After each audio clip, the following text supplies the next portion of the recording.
بسم الله الرحمن الرحيم. السلام عليكم ورحمة الله وبركاته.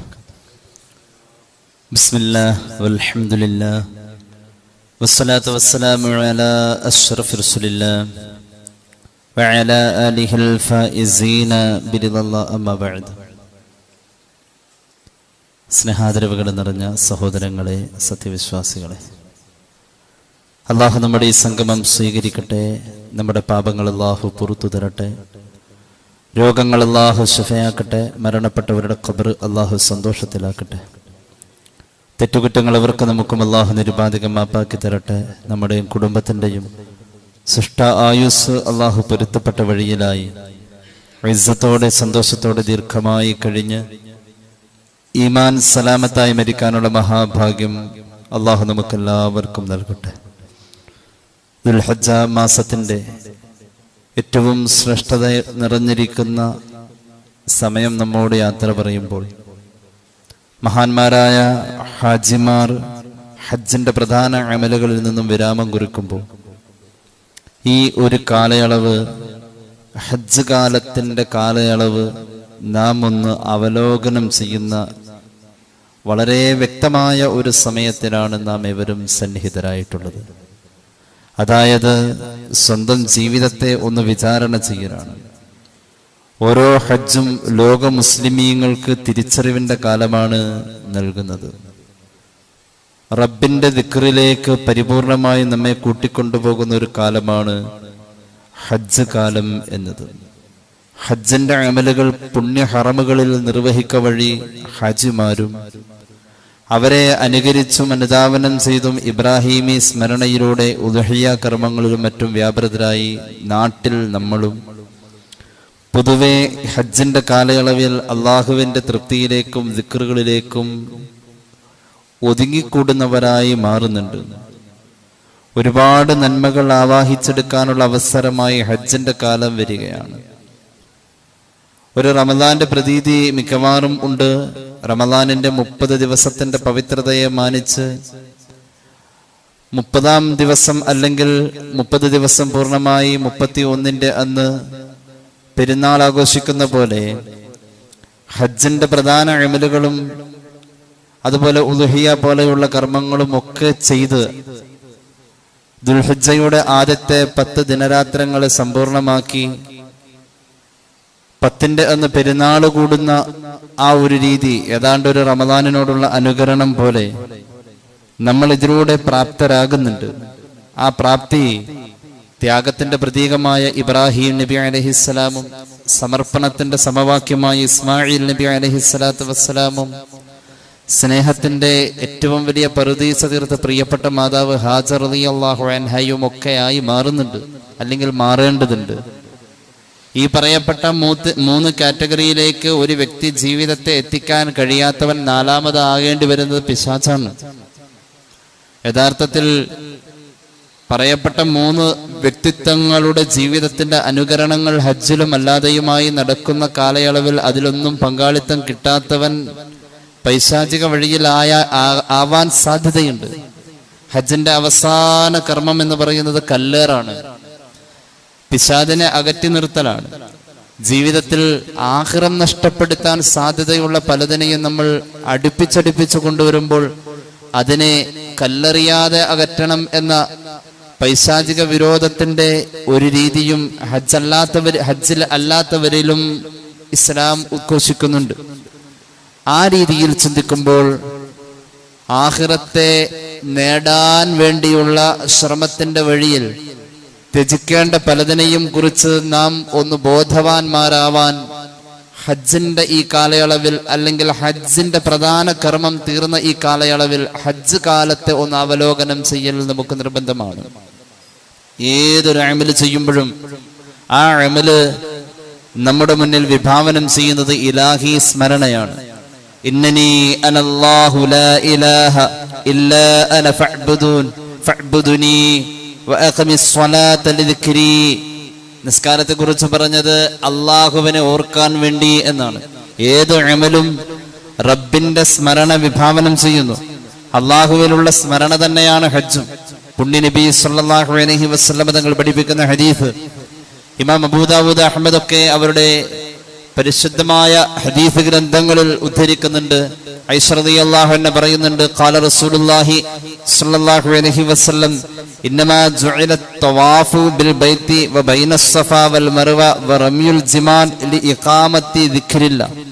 ഹജ്ജിലെ തവാഫും സഅയും ജംറകളിലുള്ള ഏറുകളും എല്ലാം അള്ളാഹുവിനെ ഓർക്കാൻ വേണ്ടിയാ. ഒരു ഇബാദത്ത് റബ്ബിന്റെ സ്മരണയെ വിഭാവനം ചെയ്യുമ്പോൾ ആ ഇബാദത്തിൽ നിന്നും വിരമിച്ചാൽ നമ്മുടെ കടമ തീർന്നു എന്നല്ല. ആ ഇബാദത്തിലൂടെ നാം ഉണ്ടാക്കിയെടുത്ത മനസ്സിന്റെ ഒരു നിഷ്കളങ്കതയുണ്ട്, ഒരു ഇഖ്ലാസ് ഉണ്ട്. ഒരു 100 ദിക്ർ ചൊല്ലി നല്ലൊരു ദുആയും കഴിഞ്ഞാൽ നമുക്ക് കിട്ടുന്ന ഒരു റാഹത്ത് മനസ്സിനുണ്ട്. അത് അപ്പൊ തന്നെ കുറച്ചു നേരത്തേക്ക് ഇങ്ങനെ നമുക്കുണ്ടാവും.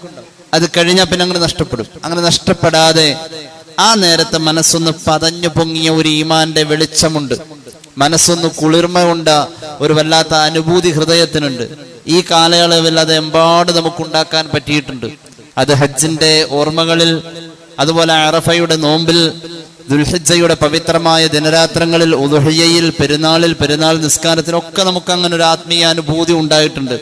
അങ്ങനെ മനസ്സൊന്ന് പതഞ്ഞു പൊങ്ങിയ ഈമാന്റെ ശോഭയെ നമ്മൾ പുറന്തള്ളല്ലേ എന്ന ഉപദേശം നമ്മുടെ മുന്നിൽ തരികയാ. ഏത് അമലും അത് കഴിഞ്ഞാൽ നമ്മൾ കൂടുതൽ സൂക്ഷിക്കണമെന്നാണ് പരിശുദ്ധ ഖുർആൻ പറഞ്ഞത്.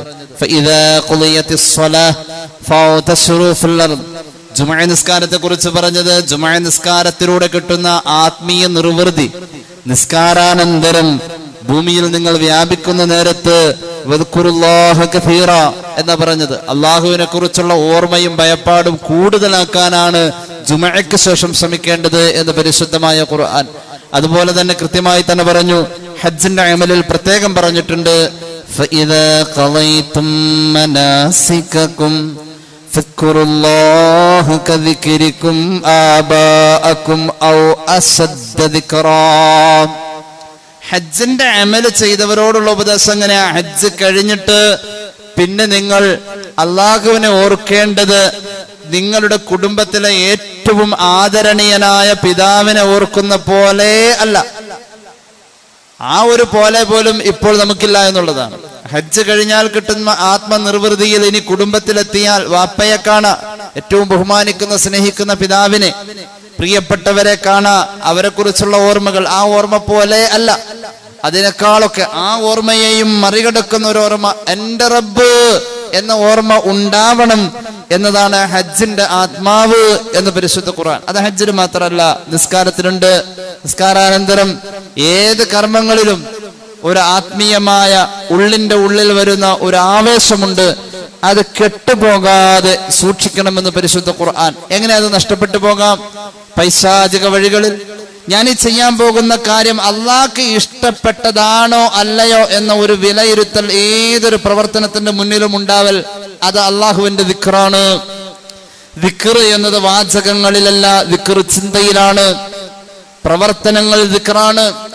അപ്പോൾ ഇങ്ങനെ ഒരു പാഠം ഓരോ ഹജ്ജും നമ്മുടെ മുന്നിൽ തരുന്നുണ്ട്, അല്ലെങ്കിൽ ഒരു ഹജ്ജ് കാലം നമ്മുടെ മുന്നിൽ തരുന്നുണ്ട്. പിശാചിന്റെ പല തരത്തിലുള്ള കുതന്ത്രങ്ങൾ ഖുർആൻ പറഞ്ഞിട്ടുണ്ട്. എന്നാൽ പിശാചിന്റെ ഏറ്റവും വലിയ കുതന്ത്രം എന്ന് പറഞ്ഞാൽ അള്ളാനെ ഓർക്കാനുള്ള സാഹചര്യത്തിൽ നിന്നും ഒരു മനുഷ്യന് പിന്നോട്ട് കൊണ്ടുവരാൻ കഴിയുന്നു എന്നുള്ളതാണ്. അവിടെ അള്ളാനെ മറക്കുന്ന ഒരു സന്ദർഭത്തെ പിശാച് സംവിധാനിക്കുമ്പോൾ അതിലേക്ക് നമ്മുടെ താല്പര്യത്തെ അവൻ കൂടുതൽ വർദ്ധിപ്പിക്കും.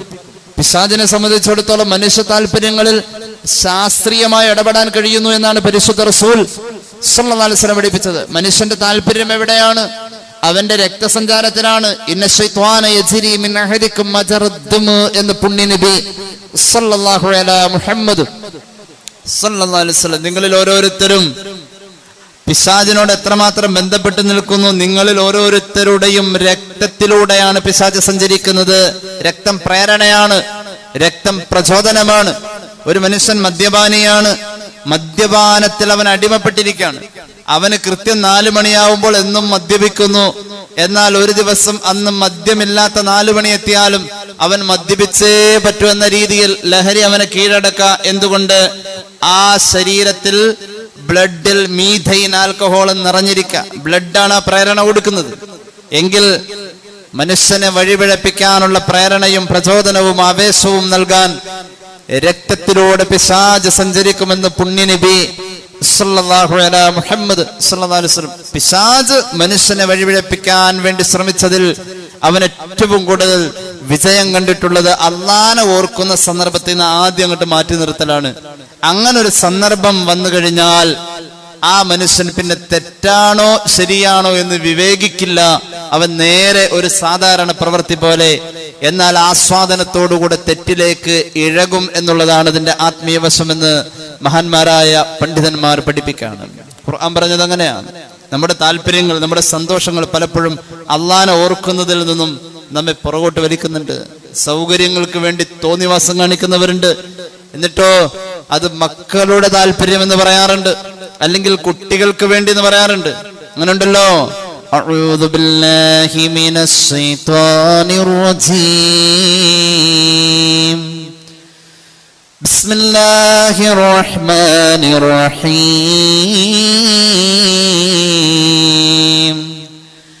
യാ അയ്യുഹല്ലദീന ആമനൂ ലാ തുൽഹികും അംവാലുകും വലാ ഔലാദുകും അൻ ദിക്രില്ലാഹ് വമൻ യഫ്അൽ ദാലിക ഫഉലൈക ഹുമുൽ ഖാസിറൂൻ. നമ്മൾ നിൽക്കുന്ന സ്റ്റേജാ പറഞ്ഞത്. സ്നേഹത്തോടുകൂടെ അല്ലാഹ് വിളിക്കാവോ മുഅ്മിനീങ്ങളെ. ലാ തുൽഹികും അംവാലുകും വലാ ഔലാദുകും അൻ ദിക്രില്ലാഹ്. സമ്പാദിക്കാൻ വേണ്ടി മക്കളുടെ പേര് കാരണമായി പറഞ്ഞുകൊണ്ടും അല്ലാഹനെ മറക്കേണ്ട അവസ്ഥകളിലേക്ക് നിങ്ങൾ വ്യാപൃതരാവല്ലേ. നിങ്ങൾ തിരക്കാണ്. എന്തുകൊണ്ട്? പിള്ളേർക്ക് വേണ്ടി. നിങ്ങൾ തിരക്കാണ്. എന്തുകൊണ്ട്? സമ്പാദിക്കാൻ വേണ്ടി. ഈ കാരണങ്ങൾ പറഞ്ഞുകൊണ്ട് ദുനിയാവിൽ നിങ്ങൾ വ്യാപൃതരാവല്ലേ. അങ്ങനെ പറയേണ്ട ഒരു അവസ്ഥ വന്നു കഴിഞ്ഞാൽ അതൊരു പരാജയത്തിന്റെ അടയാളമാണ്. പരാജയപ്പെടും എന്ന് ഖുർആൻ. ഒരാൾ മരിച്ച കരയും നമ്മള്. എന്തിനാ? ആള് മരിച്ചുപോയി. നമുക്ക് കിട്ടിക്കൊണ്ടിരുന്നത് ഇനി എനിക്ക് ആരാണ് റബ്ബേ എന്ന് പറഞ്ഞിട്ടാ കരയാ. നേരെ മറിച്ച് ഈ പ്രിയപ്പെട്ടവൻ ഇനി മുതൽ ഏതൊരു ഏകാന്തതയിൽ ഒറ്റപ്പെടുന്നോ അദ്ദേഹത്തിന് ഇനി ആരാ എന്ന് ചോദിച്ചല്ല കരയാ. മനുഷ്യൻ സ്വാർത്ഥം വരികയാണ്. സ്വാർത്ഥതയ്ക്ക് വേണ്ടി ആഖിറത്തെ മറക്കുന്നവന് കൃത്യമായി ഉപദേശിച്ചു. ലാ തുൽഹികും അംവാലുകും വലാ ഔലാദുകും അൻ ദിക്രില്ലാഹ്. അല്ലാഹു ഉള്ളിലേക്ക് കയറ്റിത്തരട്ടെ. ഹൃദയത്തിൽ ആ ചിന്ത തന്ന് അനുഗ്രഹിക്കട്ടെ. എന്റെ പ്രിയമുള്ളവരെ, പിശാച് പിടികൂടുന്നത് ആരെയാ? പിശാച് പിടികൂടുന്നത് ആരെയാ? എളുപ്പത്തിൽ പിടിക്കാൻ പറ്റും. എളുപ്പത്തിൽ പിശാച് പിടിക്കുന്നത് ആരെയാ? ഹബീബായ നബി തങ്ങൾ പറഞ്ഞു. മഹാനായ ഇമാം അബൂ ദാവൂദ് അവിടുത്തെ സുനനിൽ ഉദ്ധരിക്കുന്നുണ്ട്. നബി ദർദാ റളിയല്ലാഹു അൻഹു സമിഅതു റസൂലല്ലാഹി സ്വല്ലല്ലാഹു അലൈഹി വസല്ലം യഖൂൽ മാ മിൻ സലാസത്തി ഫീ ഖറിയ വലാ ബദ് ലാ തുഖാബ ഫീഹിമുസ് സലാ ഇല്ലാ ഖദ് ഇസ്തഹവദ അലൈഹിമുശ് ശൈത്വാൻ. ഒരു നാട്ടിൽ ആകെ 3 മുസ്ലിമീങ്ങളെ ഉള്ളൂ. 3 മുസ്ലിമുള്ളൂ. പള്ളി വേണമെന്ന് നിർബന്ധമില്ല. 3 മുസ്ലിം മാത്രം ജീവിക്കുന്ന ഒരു നാട്ടിൽ ജമാഅത്ത് നിസ്കാരം നിർബന്ധമല്ലെങ്കിൽ ആ 3 പേരെയും പിശാച് വഴിപിഴപ്പിക്കുമെന്ന് പരിശുദ്ധ മുഹമ്മദ് മുസ്തഫ സല്ലല്ലാഹു അലാ മുഹമ്മദ് സല്ലല്ലാഹു അലൈഹി വസല്ലം. പിശാചിനെ അകറ്റി നിർത്താനുള്ള ഒന്നാമത്തെ വഴി ജമാഅത്തിനെ പരിഗണിക്കുക എന്നതാണ്. പള്ളിയിലേക്കുള്ള ഒരാളുടെ ഹൃദയബന്ധം അർശിന്റെ തണലിന്, അവന് അർശിന്റെ തണല് കിട്ടുമെന്നതിന്റെ ഒരു പ്രധാന ആവശ്യമായി തന്നെ അവൻ കണ്ടുകൊണ്ടുവരൽ ഈമാന്റെ അടയാളം. പള്ളിയെ ഹയാത്താക്കുന്നവനെ കണ്ടാൽ നിങ്ങൾ സാക്ഷ്യപ്പെടുത്തിക്കോളൂ, അവൻ ഈമാനുള്ളവനെന്ന് മുഹമ്മദ് റസൂൽ സല്ലല്ലാഹു അലാ മുഹമ്മദ്. ബിസ്മില്ലാഹിർ റഹ്മാനിർ റഹീം. يوم يبعثهم الله جميعا فيحلفون له كما يحلفون لكم വയഹ്സബൂന അന്നഹും അലാ ശൈഇൻ അലാ ഇന്നഹും ഹുമുൽ കാദിബൂൻ. എന്ത് പറഞ്ഞാലും അള്ളാനെ പിടിച്ച് സത്യം ചെയ്യുന്ന ചില കള്ളന്മാരുണ്ട്. ഖുർആൻ പറയാ, പിശാച് ഏറ്റവും പിടിക്കുന്നത് അവരെയാ. അല്ലാണേ അല്ലാണേ അല്ലാണേ. അങ്ങനെ കൂടെ കൂടെ സത്യം ചെയ്ത് പറയുന്നവരിൽ കള്ളത്തരം പ്രതീക്ഷിക്കാമെന്ന് ഖുർആൻ. വിചാരണ നേരത്ത് പോലും അവരുടെ സ്വഭാവം എങ്ങനെയെന്ന് ഖുർആൻ. അല്ലാഹു പറയാണ്, ഖിയാമത്ത് നാളിൽ ആളുകളെ ഒരുമിച്ച് കൂട്ടുമ്പോ ഒരു വിഭാഗത്തെ വിചാരണ ചെയ്യുമ്പോ അവർ അല്ലാഹുവിന്റെ മുന്നിൽ സത്യം ചെയ്ത് പറയും, റബ്ബേ നീയാണ് സത്യം, അതിങ്ങനെയായിരുന്നു. അവർ പറയുന്നത് കള്ളമാണെന്ന് അല്ലാഹ്ക്കറിയാം, അവരുടെ രേഖകളിൽ അങ്ങനെയാണ്. അല്ലാഹു പറയാ, ഫയഹ്ലിഫൂന ലഹു കമാ യഹ്ലിഫൂന ലക്കും. ഭൂമിയിൽ നിങ്ങളുടെ ഇടയിൽ അവർ ജീവിച്ചിരുന്ന കാലഘട്ടത്തിൽ അങ്ങനെ ഒരു കള്ളത്തരം പ്രകടിപ്പിച്ചിരുന്നു. അതേ കള്ളത്തരവുമായി അവർ വിചാരണയുടെ നേരത്തും പ്രത്യക്ഷരാണെന്ന് ഖുർആൻ. വയഹ്സബൂന അന്നഹും അലാ ശൈഇൻ. ആ കള്ളത്തരം പുലമ്പിയിട്ട് സത്യം ചെയ്ത് വിചാരണയുടെ നേരത്ത് അവർ എന്തൊക്കെയോ പറഞ്ഞു കൂട്ടുമ്പോൾ അവരുടെ ധാരണ അവർ രക്ഷപ്പെട്ടു, എന്തോ ഒന്ന് പറഞ്ഞ് സമർത്ഥിച്ചവർ നേടി എന്നാൽ കേട്ടോളൂ, അലാ ഇന്നഹും ഹുമുൽ കാദിബൂൻ. അവർ പച്ചക്കള്ളമാവിടെയും പറഞ്ഞതെന്ന ബോധ്യം അല്ലാഹുവിനുണ്ട്. അത് കണ്ടുകൊണ്ട് നിന്ന കോടിക്കണക്കിന് സൃഷ്ടികൾക്കും ബോധ്യമുണ്ട്, സാക്ഷികളായ മലക്കുകൾക്കും ബോധ്യമുണ്ട്.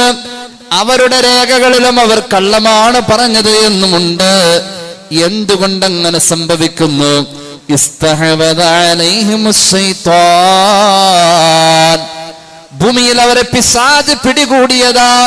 പിശാച് പിടികൂടിയപ്പോൾ ഫഔസാഹും ദിക്റല്ലാഹ്. അല്ലാഹുവിനെ ഓർക്കാനുള്ള കാര്യകാരണങ്ങളെ മറന്നു പോകാൻ പിശാച് അവരെ തിരക്കാക്കി കളഞ്ഞേ. അല്ലാഹു കാത്ത് രക്ഷിക്കട്ടെ. തിരക്ക് പറഞ്ഞുകൊണ്ട് നമ്മൾ ഒഴിവ് പറയാം. തിരക്കാർക്കല്ലാത്ത സമയത്തിന്റെ ബറക്കത്ത് നഷ്ടപ്പെട്ടതാ അത്.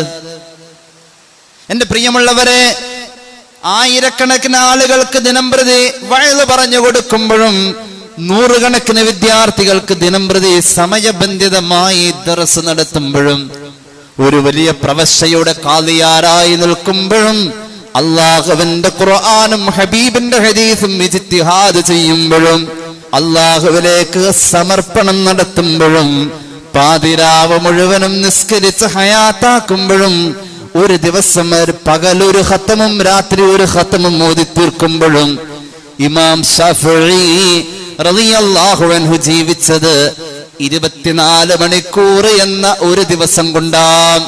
മഹാനവറുകൾക്ക് അന്ന് ഒരു ദിവസത്തിന്റെ ടൈം 24 മണിക്കൂർ തന്നെയാണ്. 7 ദിവസം തന്നെയാണ് അന്ന് ആഴ്ചയിലുണ്ടായത്, അല്ലാതെ ഒരാഴ്ച 10 ദിവസം അല്ല. എന്തുകൊണ്ട് നമുക്ക് കഴിയുന്നില്ല? സമയത്തിന്റെ ബറക്കത്ത് നഷ്ടപ്പെടുന്നത് നിസ്കാരത്തിന്റെ വീഴ്ച കൊണ്ടാ. എന്തുകൊണ്ട്? സമയത്തെ അല്ലാഹു ക്രമീകരിച്ചിരിക്കുന്നത് നിസ്കാരം എന്ന ഘടികാരം കൊണ്ടല്ലേ. അല്ലാഹു സമയബോധം മനുഷ്യരിൽ ഇപ്പൊ നമ്മൾ ചിന്തിക്കുന്നുണ്ടോ? ദുൽഹിജ്ജ എത്തി എന്ന് പറഞ്ഞാൽ ഒരു വർഷത്തിന്റെ ഒരു അറ്റത്തെത്തിന. വെള്ളിയാഴ്ചകളിലെ ഖുതുബ കിതാബിന്റെ മറ്റേ അറ്റത്ത് നിന്ന് തുടക്കത്തിൽ നിന്ന് ഖതീബ് തുടങ്ങിയതാ കഴിഞ്ഞ കൊല്ല. ദുൽഹിജ്ജ തീരലോടുകൂടെ ആ കിതാബിന്റെ ഇങ്ങ അറ്റെത്തി. ഒരു കൊല്ലം കൊണ്ടാ എത്തിയത്. ഒരു വയസ്സാ പോയത്. പണം നഷ്ടപ്പെട്ടാൽ മനുഷ്യൻ സങ്കടപ്പെടും. ആരോഗ്യം നഷ്ടപ്പെട്ടാൽ മനുഷ്യൻ സങ്കടപ്പെടും. സമയം നഷ്ടപ്പെട്ടാൽ മനുഷ്യൻ സന്തോഷിക്കും. എന്നിട്ടോ എൻ്റെ 40ാമത്തെ ജന്മദിനം, ഹാപ്പി ബർത്ത്ഡേ. എന്തൊരു വിഡ്ഢിയാ മനുഷ്യൻ. ഏറ്റവും കൂടുതൽ ഖേദിക്കേണ്ടത് സമയം പോയതിലല്ലേ. ഇനി അത് തിരിച്ചു കിട്ടോ? ആരോഗ്യം ഒരു പരിധി വരെ നമുക്ക് വീണ്ടെടുക്കാൻ കഴിയും. പണം വീണ്ടും നമുക്ക് ഉണ്ടാക്കിയെടുക്കാൻ കഴിയും. സമയോ ഹുവല്ലദീ ജഅല الشمس ضياء والقمر نورا وقدره منازل لتعلموا عدد السنين والحساب. ആരാണ് അല്ലാഹ്? സൂറത്ത് യൂനുസ്. ആരാണ് അല്ലാഹ്? അല്ലദീ ജഅല الشمس ضياء والقمر نورا. സൂര്യനെ അവൻ പടച്ചു ഓരോ ദിവസത്തെയും കണക്കാക്കാൻ. ചന്ദ്രനെ അവൻ പടച്ചു മാസത്തെ കണക്കാക്കാൻ. സൂര്യന്റെ ഉദയാസ്തമയങ്ങളെ കണക്കാക്കി ദിവസത്തെ നിശ്ചയപ്പെടുത്തി. സൂര്യന്റെ ഉദയനേരങ്ങൾ അല്ലെങ്കിൽ പ്രകാശമുള്ള സമയങ്ങളിൽ അല്ലാഹു റബ്ബുൽ ഇസ്സത്ത് പ്രകാശത്തിലായിട്ട് 2 നിസ്കാരവും കൊടുത്തു. പ്രകാശമില്ലാത്ത നേരത്ത് 3 നിസ്കാരവും. എന്തിനാണ് സൂര്യചന്ദ്ര നക്ഷത്രാങ്കിത ഗോളങ്ങളെ അല്ലാഹു പഠിച്ചത്? ലിതഅലമൂ, നിങ്ങൾക്കൊരു ബോധം ഉണ്ടാവാൻ വേണ്ടി. എത്ര വയസ്സ് ഇവിടെ ജീവിച്ചു, വൽ ഹിസാബ്, ഇനി എത്ര സമയമുണ്ട് എന്നൊരു ബോധമുണ്ടാവാൻ വേണ്ടി. ഇത് ഖുർആനാണ്. ലോകത്ത് ഏറ്റവും കൂടുതൽ സമയബോധത്തെ കുറിച്ച് പ്രഖ്യാപിച്ചത് പരിശുദ്ധ ഖുർആൻ. ഇസ്ലാമിന്റെ ഘടികാരമാണ് നിസ്കാരം. ഓർമ്മശക്തി നിലനിൽക്കുന്നിടത്തോളം കാലം, അതായത് വിവേകി എന്ന് പറയുന്നിടത്തോളം കാലം ഒരു മനുഷ്യന് നിസ്കാരം നിർബന്ധമാണ്. എന്റെ പ്രിയമുള്ളവരെ, ആ സമയബോധത്തിൽ നിന്നും മനുഷ്യനെ പിന്തിരിപ്പിക്കാൻ, അതായത് നിസ്കാരത്തിന്റെ കാര്യത്തിൽ നിന്നും മനുഷ്യനെ പിന്തിരിപ്പിക്കാൻ പിശാചിന് കഴിയുന്നിടത്ത് അവൻ വിജയം കൈവരിച്ചോടത്താണ് പിശാച് ഒരു മനുഷ്യനെ കൈയടക്കുന്നത്. ഹജ്ജിന്റെ അവസാനത്തെ അമല് ജംറയിൽ കല്ലെറിയ. ഇനി പിശാചേ നീ വരണ്ട. ആ ഒരു രീതിയുടെ അനുധാവനം, അതിന്റെ പ്രതീകാത്മകമായ അരങ്ങേറ്റം നമ്മുടെ ജീവിതത്തിൽ ഉണ്ടാവണം. ലോകത്ത് പിശാച് ഏറ്റവും കൂടുതൽ സങ്കടപ്പെട്ട 2 നേരം ഹബീബായ മുഹമ്മദ് മുസ്തഫ സല്ലല്ലാഹു അലൈഹി വസല്ലം പഠിപ്പിച്ചു. ഏറ്റവും സങ്കടപ്പെട്ടത് 2 സമയത്താണ്. ഒന്ന് ബദറിന്റെ വിജയത്തിന്റെ നേരത്തും, 2 ഓരോ വർഷം അറഫാ ദിവസം ലക്ഷക്കണക്കിന് ആളുകൾക്ക് അള്ളാഹു നരകമോചനം പ്രഖ്യാപിക്കുമ്പോഴുമാണെന്ന് പുണ്യനബി സല്ലല്ലാഹു അലൈഹി മുഹമ്മദ് സല്ലല്ലാഹു അലൈഹി വസല്ലം. അതുകൊണ്ട് പിശാച് ഒരു മനുഷ്യനെ പിടികൂടുന്നിടത്ത് ആദ്യം തന്നെ അല്ല എന്ന വിചാരം കളയല, ദിക്ർ കളയല. ദിക്ർ കളയാൻ പറ്റുമോ? ഒരു മനുഷ്യൻ, ഞാൻ എപ്പോഴും പറയാറുണ്ട്, മുമ്പും പറഞ്ഞിട്ടുണ്ടെന്ന് ഞാൻ ഓർക്കുന്നു, നമ്മളിപ്പോ ഇവിടെ ഇരുന്നു, എഴുന്നേൽക്കാൻ നേരം എന്ത് ചെയ്യും? അവിടെ എണീറ്റു പോകും. ഇത്രേ ഉള്ളൂ. എഴുന്നേൽക്കാൻ നേരം അല്ലാഹ് എന്ന വാക്ക് ഒഴിവാക്കിയിട്ട് എഴുന്നേറ്റ് പോവൽ കറാഹത്താ. നമ്മുടെ പഴയ കാലത്തെ ഉപ്പമാരും ഉമ്മമാരൊക്കെ ഒന്ന് ഇരുന്നോടത്ത് എണീക്കും, അല്ലാഹ് പടച്ചോനെ എന്ന് പറഞ്ഞിട്ട് എണീക്കും. നമ്മുടെ ഓർമ്മ അവരുടെ കാലിന്റെ മുട്ടിന് വേദനയോ മറ്റെന്തോ പ്രയാസമുള്ളതുകൊണ്ടാ. അങ്ങനെ പ്രയാസമുള്ളപ്പോ അവര് പറഞ്ഞു പഠിച്ചതല്ലാതെ, അവരത് സുന്നത്താണ് എന്ന് ഫത്ഹുൽ മുഈൻ ഓതി പഠിച്ചതല്ല. ഇസ്ലാമിക കർമ്മശാസ്ത്രം ഫത്ഹുൽ മുഈൻ, ഇആനത്ത് അടക്കം ഇത്തരം കാര്യങ്ങൾ പ്രതിപാദിക്കുന്നുണ്ട്. ഒരാൾ ഇരുന്നോടത്തുനിന്ന് എഴുന്നേൽക്കുമ്പോ അല്ലാഹ് എന്ന ലഫ്ള് ഉച്ചരിക്കണം. ഒരു മനുഷ്യൻ നിന്നിട്ട് ഇരിക്കാൻ പോകുമ്പോ അല്ലാഹ് എന്ന ലഫ്ള് ഉച്ചരിക്കണം. എന്തെങ്കിലും എടുക്കാൻ പോകുമ്പോ അല്ലാഹ്. ഓരോ ചലനങ്ങളിലും എന്താ ഇതിന്റെ പാട്? എന്തൊരു വലിയ ആ സമയം പിശാച് അങ്ങോട്ട് മാറല്ലേ? അല്ലാഹ് ഉച്ചരിക്കുമ്പോൾ പിശാച് അങ്ങോട്ട് മാറല്ല, അവനങ്ങോട്ട് അകറ്റി നിർത്തണം. എവിടെയും അകറ്റാൻ, കൂടുതൽ അകറ്റന്റെ അടുത്ത് പ്രത്യേക ദിക്റുകൾ പറഞ്ഞിട്ടുണ്ട്.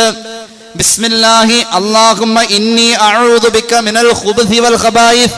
അവന്റെ ഏറ്റവും വലിയ ആലയം നമ്മുടെ ശൗചാലയമാണ്. കൂടുതൽ അവിടെ ശ്രദ്ധിക്കണം. അതിന് പ്രത്യേകം ദിക്ർ പറഞ്ഞു.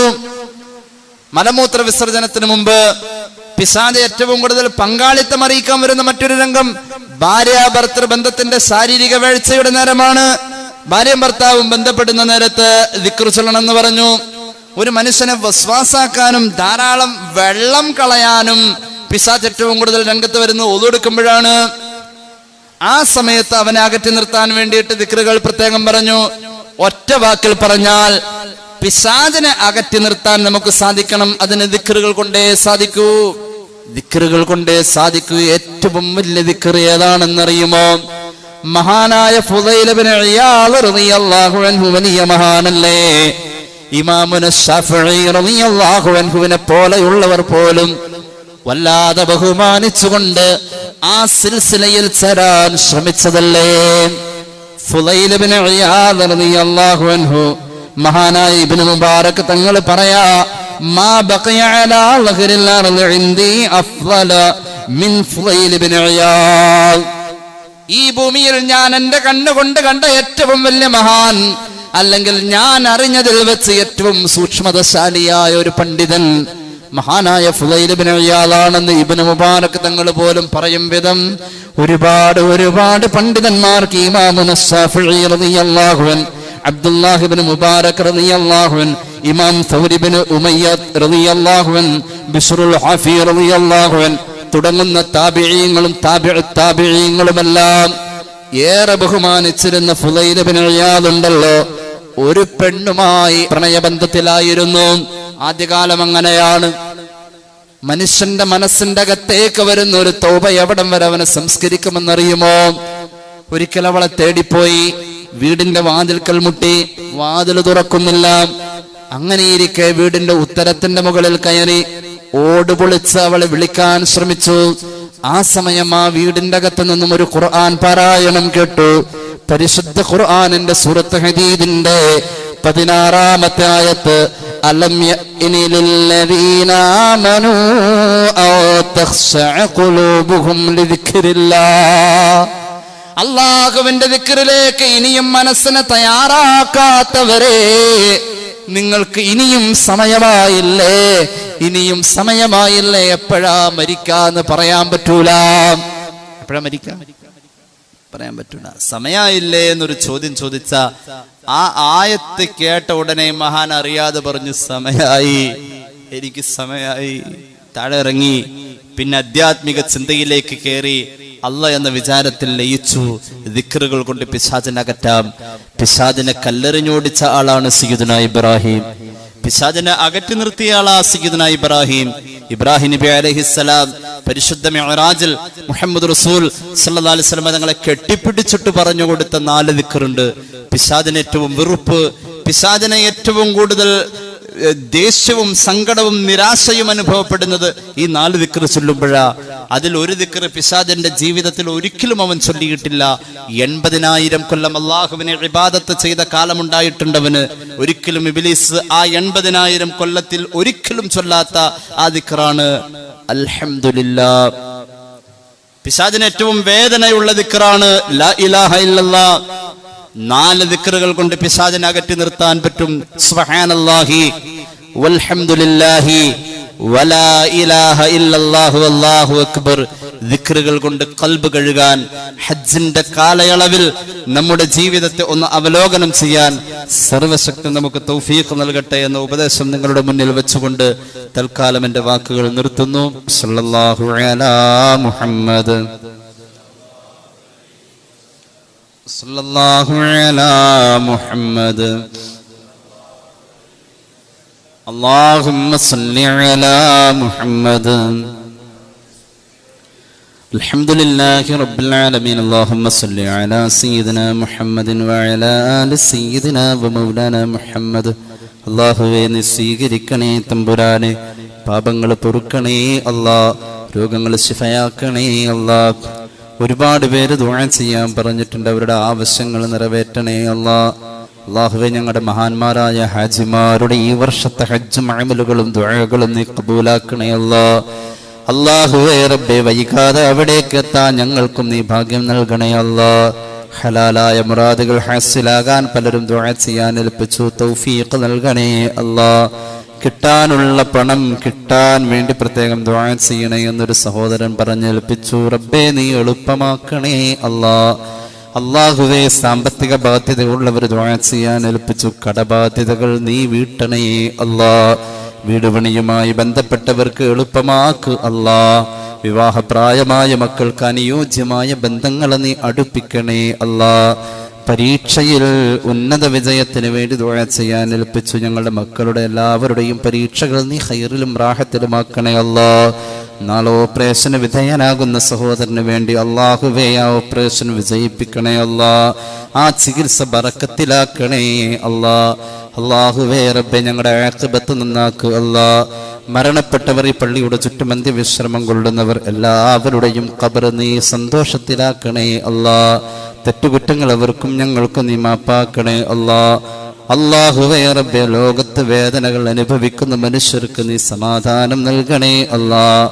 اللهم أعز الإسلام والمسلمين وأهلك الظلمة واليهوديين الذين يصدون عن سبيلك ويقاتلون أولياءك.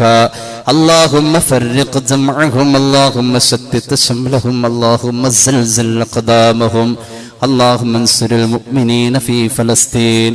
ربنا آتنا في الدنيا حسنة وفي الآخرة حسنة وقنا عذاب النار.